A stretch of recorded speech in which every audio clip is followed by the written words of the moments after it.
So I've completed hanging my drywall, and now I'm getting ready to do the actual finish. So I thought it might be worthwhile just kind of going over the tools that I use and some of the newer things that I've just purchased. Now before I actually get started on the taping step, which I'll use just standard all-purpose joint compound, the drying type, I have a few gaps that I need to fill and a few repairs that I need to make. So for gaps that are larger than 1/8 of an inch, you're really meant to use a setting style of joint compound, otherwise known as quick set or hot mud. So my local big box stores carry quick set made by USG, and it's available actually in a variety of setting times. You can get it in 5, 20, 45, and 90, and actually USG actually offers a time that's 210 minutes, which is 3.5 hours.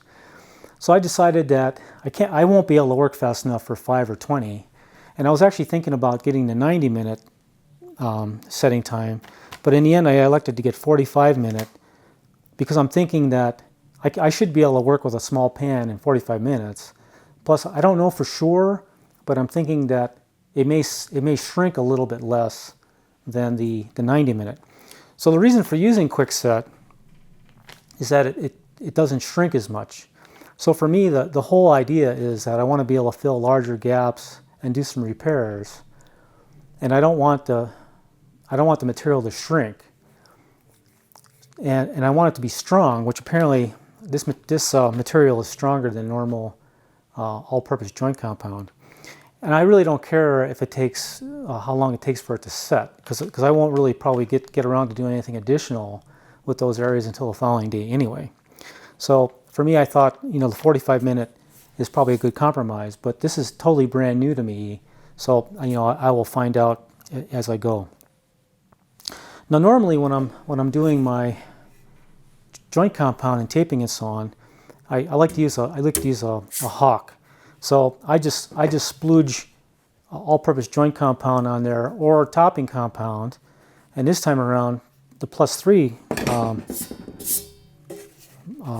compound, and then I just work off a hawk. That's what I've come to enjoy. I've tried using a pan in the past. I actually have a plastic pan with a little metal edge on it, and I just found that it was too hard to clean. I couldn't get the rest of the material out of the pan and so on. But I'm not disparaging using pans per se. It's just for me that was an awkward thing that never really worked. But I just purchased a stainless steel pan specifically for doing the quick set because I need to have something to mix it in. I got to add water and powder somewhere and mix it. So it appears that that's the method of choice. So I'm going to try that. I've been using just ordinary paper tape because partly as I mentioned, I always used the normal drying style of joint compound. So I've never actually used mesh tape, so I can't speak one way or another to mesh tape. For knives, I actually have a collection, that I've, because it's just over time. And for the normal taping knives, I start with a 4-inch knife, and I go up in 2-inch increments all the way up to 12-inch. So I got 4, 6, 8, 10, and 12. And years ago, for a reason I can't explain, I actually purchased a trowel. And as far as I can tell, I've actually never used this trowel. And I can't remember if I bought this because I thought I was going to use it for concrete, or if I actually purchased this for drywall. But I'm gonna give this a go because I plan on skim coating all of my walls because I'm after a nice smooth finish. So I may try this out just as an experiment. I also have an inside corner tool, which I know is a little controversial, because they're a little bit difficult to deal with. So I wouldn't recommend you necessarily run out and buy one if you don't have one. But in the past, what I found is maybe after tape, for the very first sort of pass of a nice coat, I find that I can get a nice corner, a nice inside corner, so that for subsequent coats, I have a nice even edge to run my knife along. So we'll see if I use that this time, but if I do, maybe I'll show how I use that. I have an assortment of other knives. In particular, I go down to 3-inch because that's probably what I'm going to use for the quick set. In fact, I just purchased this particular knife. This is all they had available, and it's all one solid piece of stainless. It feels a little bit awkward to me, but we'll see how it goes. I guess the one nice thing about it is it should be easy to clean, so it does have that advantage. I have a scraper, which I probably won't use. One of these tools, which I don't even recall why I purchased it, but I have it, so I may find it useful. I think it's mainly for scraping out between the joints, if you have butt joints, which I have very few of. And then I got just a couple of putty knives. I got a 1.5-inch and a 2-inch, for reaching into smaller areas as I need to. As I mentioned, I'm using all-purpose, the all-purpose USG green bucket, as they call it.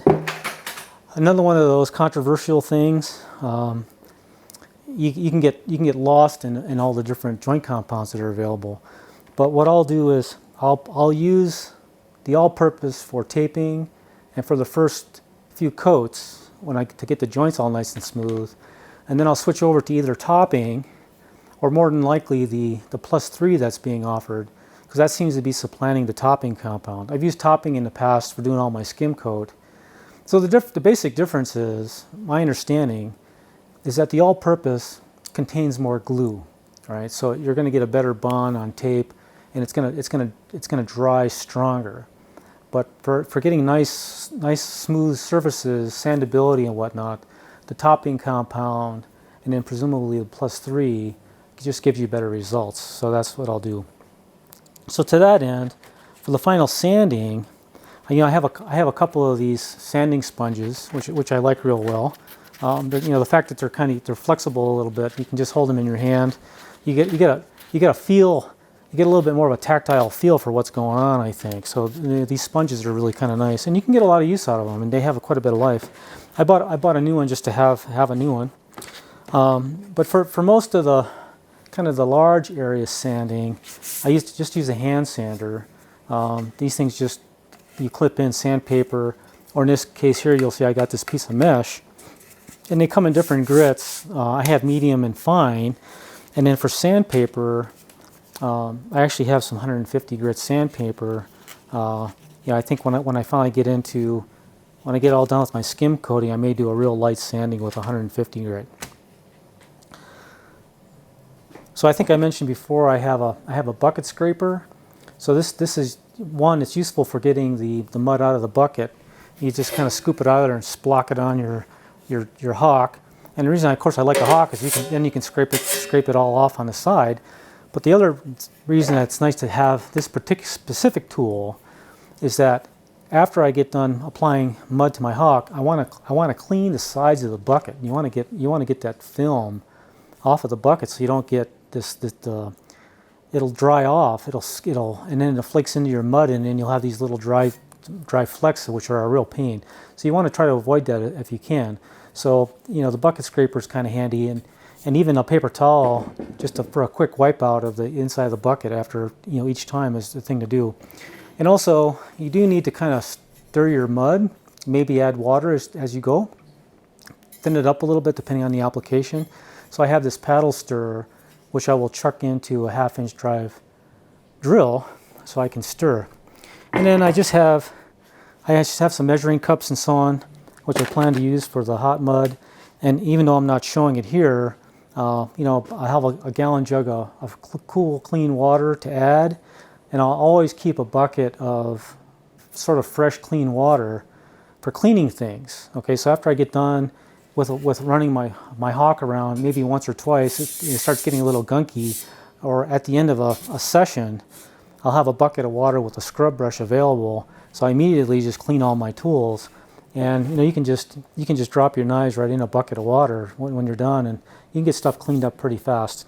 But anyway, that's just a quick overview of my tools, and I'm ready to get started.